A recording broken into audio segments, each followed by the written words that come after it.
job searching while 50 and over is a concern for a lot of job seekers, and it's true. Ageist biases do exist in hiring.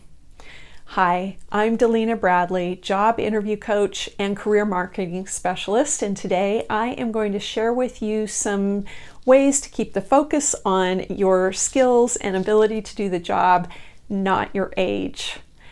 In my last video, I covered some questions that you want to consider answering in a way that keeps the focus on the here and now versus potentially working against you. And today, really, I'm going to talk about some additional tips on that. So the first thing is watch your language. Don't say things like, well, I did this, but that was 25 years ago.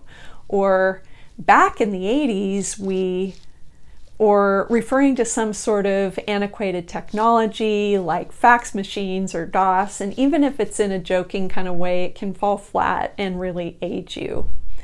The second thing is to make sure that you kind of understand the differences in the perspectives of older recruiters versus younger recruiters.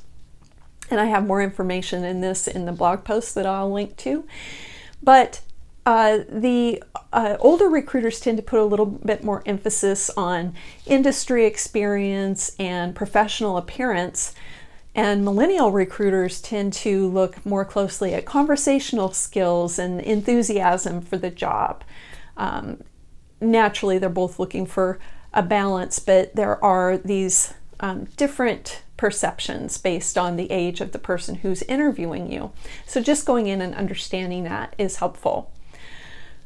Also, stay current with your wardrobe. Make sure that everything is on trend and looking professional. And then be just open and stay humble during the course of the conversation. Also, be sure to demonstrate your current skills and knowledge through your stories and anecdotes and examples that you share.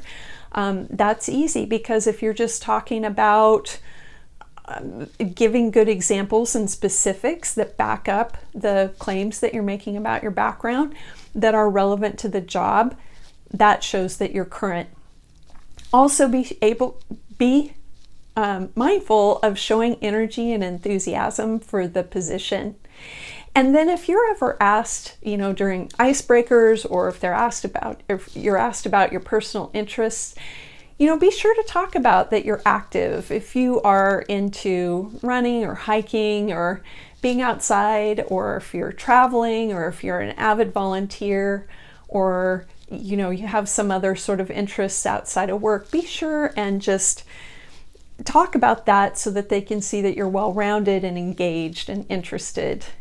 So I hope these additional tips helped you. To learn more about how to work with me, go to delinabradley.com. And in the meantime, I wish you the very best in your next interview and in your career.